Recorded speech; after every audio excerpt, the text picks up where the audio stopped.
6.13 지방선거 일정이 하루 이틀 앞으로 다가오면서 각 당이 공천 작업에 박차를 가하고 있는데요. 이런 와중에 더불어민주당이 오늘 중요한 결정을 하나 내렸습니다. 이 광역단체장 후보 경선에 한해서 결선 투표제를 도입을 하기로 결정을 한 건데요. 애초에는 이게 좀 경선이 너무 과열되는 것 아니냐 이런 점 등을 들어서 불가 방침이었는데 이 방침을 180도 선회를 한 겁니다. 자, 이 문제 어떻게 봐야 될까요? 특히나 이 서울시장 후보 경선이 관심사인데 서울시장 후보 경선 판도에 어떤 영향을 미칠지도 정말 주목거리가 됩니다. 자, 그래서 한 분 연결할 텐데요. 더불어민주당의 박영선 의원 연결합니다. 여보세요. 네, 안녕하십니까. 예, 안녕하세요. 의원님은 계속 이제 결선 투표제를 주장을 해 오셨잖아요. 그렇습니다. 예, 일단 방기실 텐데 그 입장을 좀 이따 여쭤보도록 하고. 네. 지금까지 언론 보도로 전해진 바에는 당에서는 불가 입장이었는데 왜 이렇게 갑자기 바뀐 거예요? 아마도 조용한 선거를 치르기에는 선거판이 바뀌고 있다는 판단을 하지 않았나 싶습니다. 판이 바뀐다는 게 어떤 뜻이에요? 뭔가 이제 선거가 앞으로 다가오면서 네. 치열한 경선을 통해서 당내의 후보를 좀 더 경쟁력을 강화할 필요가 있겠다라는 그런 판단이 필요했지 않았나 생각이 되는데요. 예. 특히 지도부 입장에서는 이 선거라는 게 조용한 선거가 이게 쉽지가 않지 않습니까? 왜냐하면 선거는 민주주의의 축제인데. 그렇죠. 예, 예. 축제가 조용할 수는 없잖아요. 그래서 너무 그 당의 지지율이라든가 문재인 대통령의 어떤 지지율에 너무 의존하는 선거를 그동안에 의식해 왔다면 이제부터는 예. 좀 더 선거에 적극적으로 임해야 되지 않나 하는 그런 생각을 한 것 같습니다. 예. 또 공정성 문제라든가 이러한 부분도 후보들 간에 상당히 이제 논란이 되고 있었기 때문에 네. 그런 부분에 대해서도 상당히 고려가 되지 않았나 싶습니다. 네. 지금 일각에서는 바른미래당의 안철수 인재영입위원장이 내일 모레죠. 4월 4일에 서울시장 출마를 공식 선언한다. 이런 소식이 전해지고 있는데 바로 이걸 의식을 해서 결선 투표제를 도입한 것 아니냐 이런 분석을 내놓는 사람들도 있던데요. 그런 분석은 할 수는 있겠죠. 왜냐하면 그동안까지는 야당 후보가 없었으니까요. 그러니까요. 그런데 이제 야당 후보가 등장을 하기 시작하는 상황이니까. 네. 그런 어떤 그 선거에 있어서는 단계적 접근이라는 전략이 필요하거든요. 그런 의미에서는 당에서 내놓는 하나의 선거 전략일 수도 있죠. 결선 투표를 안 하겠다고 방침을 정했지만 다시 하겠다고 전격적으로 바뀐 게요. 네. 그런데 그러면 더 궁금해지는 게 안철수 위원장이 서울시장 후보로 나오면 그렇게 파괴력이 큽니까? 파괴력이 크다 안 크다의 문제가 아니고요. 네. 야당 후보가 가시화됐다라는 부분에 있어서 그렇습니다. 그러니까 그동안에는 야당 후보로 거론되는 사람들이 대부분 다 그냥 소멸을 하지 않았습니까? 네, 네. 그런데 이제는 야당 후보가 가시화됐기 때문에 저 야당 후보와 맞붙을 후보가 누가 가장 최적인지를 어떤 시기에 어떤 방법을 통해서 선출하느냐. 네. 그것이 이제 더불어민주당 입장에서는 생각해야 되는 하나의 그 큰 변수가 된 것이죠. 선거라고 하는 것은 끝까지 가봐야 아는 것이기 때문에 결코 안심해서는 안 된다. 이런 차원에서 어떤 접근법으로도 이해될 수 있다라는 말씀이신 것 같은데요. 예, 그렇습니다. 알겠습니다. 근데 또 하나 궁금한 게 박원순 현 서울시장도 결선 투표제 도입에 동의를 했습니까? 박원순 시장님은 굉장히 소극적 동의라고 할까요? 그건 어떤 말씀이세요? 네. 흔쾌하게 동의한 것이 아니고요. 네. 당에서 결정하면 따르겠다라는 입장이었죠. 그런데 오늘 당에서 결정을 한 거죠. 그래요? 네. 오늘 그 당에서 그 광역단체장 후보 면접이 있었죠, 의원님. 예. 혹시 면접 과정에서 바로 이 결선 투표제에 대해서 동의하냐 이런 질문이 있었습니까? 제가 첫 번째로 그 질문을 받았습니다. 그러니까 동의하냐라는 질문이 아니고 왜 결선 투표제가 필요하다고 생각하느냐, 그것을 왜 주장을 해오셨느냐, 네. 거기에 대한 답을 해달라. 이것이 저한테 던져진 첫 번째 질문이었습니다. 네. 뭐라고 대답하셨어요? 그래서 제가 첫 번째는 그 문재인 대통령의 개헌안에도 이 결선 투표제가 들어가 있기 때문에 더불어민주당이 이것을 먼저 선제적으로 실천할 필요가 있지 않느냐. 그런 첫 번째 이유. 그리고 두 번째는 결선 투표제가 도입이 되면 과반 이상의 지지를 받는 후보가 등장하는 것이기 때문에 이것이 당의 결속력을 가져오고 네. 이 결속력으로 인해서 결선 그 본선 경쟁력이 훨씬 더 높아진다는 효과가 있다. 예. 그래서 결선 투표제를 도입해야 된다. 저는 이렇게 대답을 했습니다. 자, 그러면 이제 의원님을 향한 질문에 본격적으로 들어가겠습니다. 네. 결선 투표제가 도입이 됐지 않습니까? 그 박원순 시장을 두르고 더불어민주당의 후보가 될 거라고 자신하세요? 저는 가능성이 한층 높아졌다 이렇게 생각합니다. 왜냐하면 박원순 시장님이 그동안의 결선 투표에 대해서는 굉장히 소극적이셨거든요. 예. 그리고 지금까지 나온 여론조사를 보더라도요. 네. 박 시장님은 30%대의 박스권에 갇혀 있었습니다. 그런데 결선 투표라는 것은 50%가 되는 후보가 없을 경우에 치러지는 것 아닙니까? 그렇죠. 그런데 네. 박 시장님에 대한 그러면 교체율을 묻는 질문에 57.5%까지 이제 나왔는데요. 2010년도에요. 오세훈 시장의 재선 당시에 네. 오세훈 시장의 그 교체율이 48%였습니다. 아, 그랬나요? 예. 네, 48%였는데 이 당시에 한명숙 후보와 본선을 치러서 0.6%로밖에 이기지 못했거든요. 예, 그랬죠. 예. 박원순 시장은 50% 과반을 훨씬 넘는 숫자이기 때문에 이것이 상당히 위험한 요소가 도사리고 있다. 네. 그렇게 보고 있습니다. 예. 근데 꼭 결선 투표제가 도입이 됐다고 해서 2, 3위 후보표가 응집력을 발휘하면서 그 하나로 모아진다는 보장은 없지 않습니까, 의원님? 그 보장은 없지만요. 네. 일단 유권자 입장에서 봤을 때는 과반에 훨씬 미달하는 그 1위 후보의 의미에 대해서 다시 한번 생각하게 되기 때문에요. 예. 선거는 역전을 이룰 때 가장 큰 힘이 발휘되지 않습니까?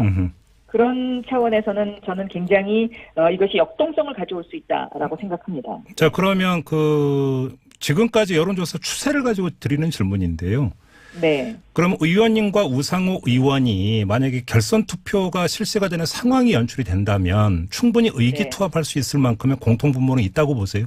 왜냐하면 공통분모가 뭐냐면 저나 우상호 의원이 이야기하는 것은 박원순 시장의 삼선은 이 네. 피로감이 너무 크다라는 것이거든요. 예.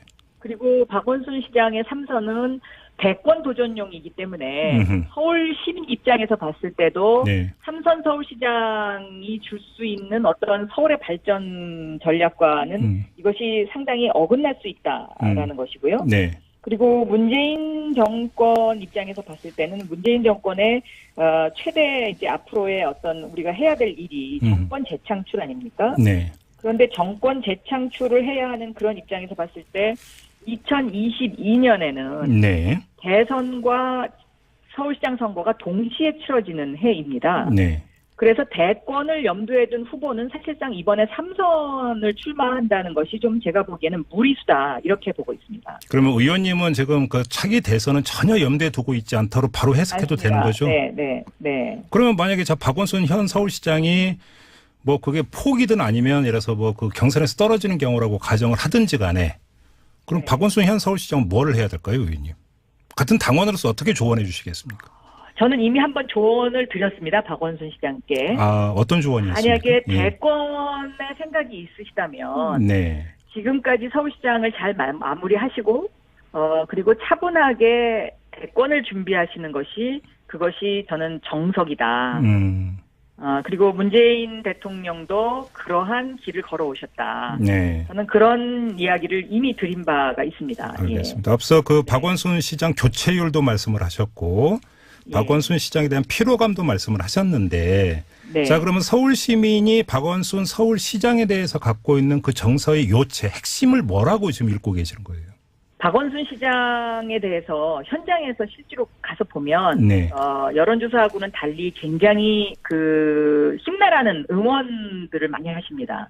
힘내라? 그 힘내라는 응원의 주요한 그 메시지가 뭐냐면 박 시장님께서 잘하신 듯도 하지만 또 특별히 무엇을 잘했는지 잘 모르겠다는 것입니다. 네.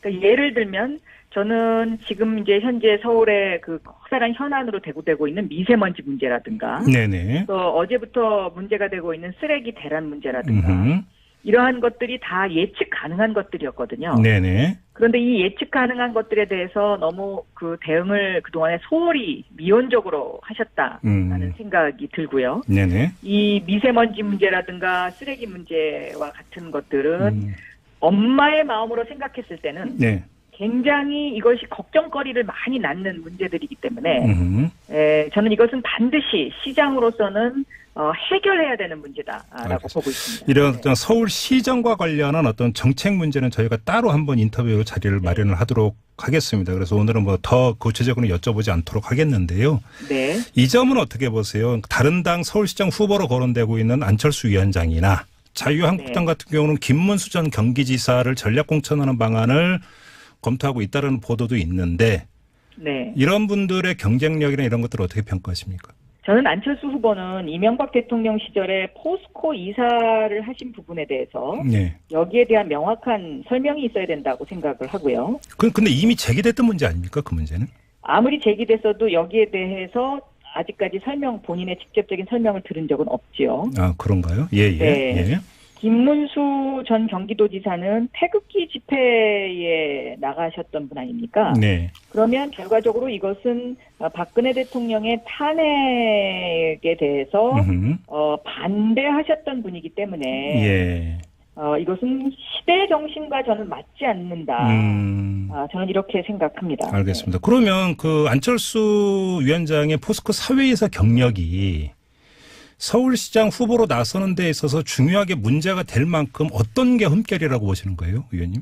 지금 포스코가 엄청나게 부패하지 않았습니까? 네. 그러면 그 부패했을 당시에 포스코의 부패 원인을 제공했는지 안 했는지 그것까지는 제가 모르겠습니다만은 네네. 어쨌든 포스코라는 그 회사에 대해서 부패한 것에 대한 사회이사로서의 책임이 있을 거고요. 네. 또 하나는 그 사회이사로서의 임명 경위입니다.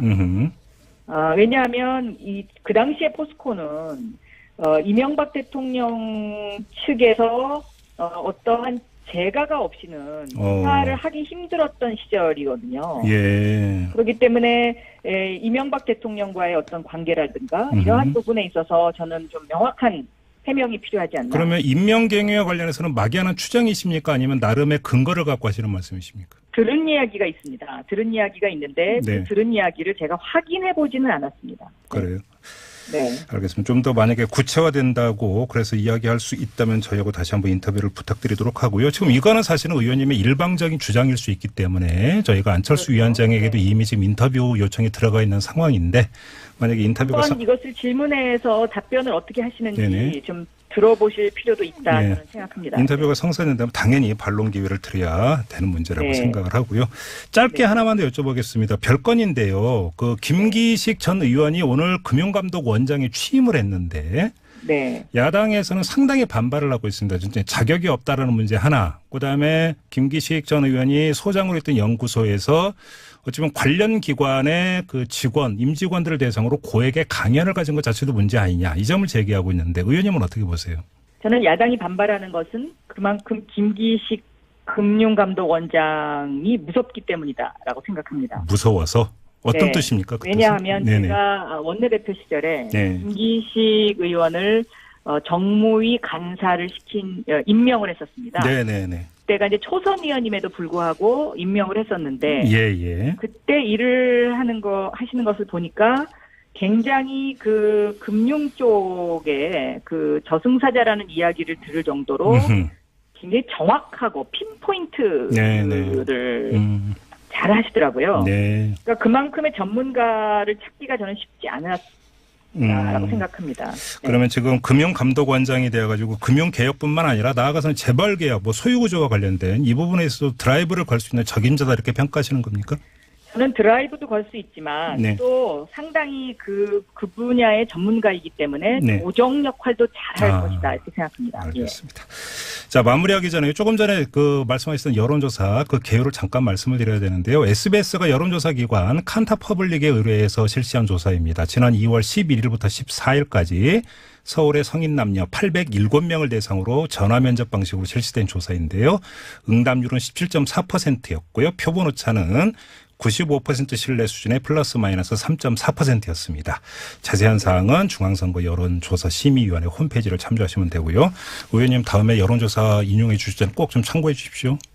알겠습니다. 네. 예. 자, 오늘 말씀 여기까지 들을게요. 고맙습니다. 네, 감사합니다. 6.13 지방선거 일정이 하루 이틀 앞으로 다가오면서 각 당이 공천 작업에 박차를 가하고 있는데요. 이런 와중에 더불어민주당이 오늘 중요한 결정을 하나 내렸습니다. 이 광역단체장 후보 경선에 한해서 결선 투표제를 도입을 하기로 결정을 한 건데요. 애초에는 이게 좀 경선이 너무 과열되는 것 아니냐 이런 점 등을 들어서 불가 방침이었는데 이 방침을 180도 선회를 한 겁니다. 자, 이 문제 어떻게 봐야 될까요? 특히나 이 서울시장 후보 경선이 관심사인데 서울시장 후보 경선 판도에 어떤 영향을 미칠지도 정말 주목거리가 됩니다. 자, 그래서 한 분 연결할 텐데요. 더불어민주당의 박영선 의원 연결합니다. 여보세요. 네, 안녕하십니까. 예, 안녕하세요. 의원님은 계속 이제 결선 투표제를 주장을 해 오셨잖아요. 그렇습니다. 예, 일단 방기실 텐데 그 입장을 좀 이따 여쭤보도록 하고. 네. 지금까지 언론 보도로 전해진 바에는 당에서는 불가 입장이었는데 왜 이렇게 갑자기 바뀐 거예요? 아마도 조용한 선거를 치르기에는 선거판이 바뀌고 있다는 판단을 하지 않았나 싶습니다. 판이 바뀐다는 게 어떤 뜻이에요? 뭔가 이제 선거가 앞으로 다가오면서 네. 치열한 경선을 통해서 당내의 후보군이라는 전략이 필요하거든요. 그런 의미에서는 당에서 내놓는 하나의 선거 전략일 수도 있죠. 결선 투표를 안 하겠다고 방침을 정했지만 네. 다시 하겠다고 전격적으로 바뀐 게요. 네. 그런데 그러면 더 궁금해지는 게 안철수 위원장이 서울시장 후보로 나오면 그렇게 파괴력이 큽니까?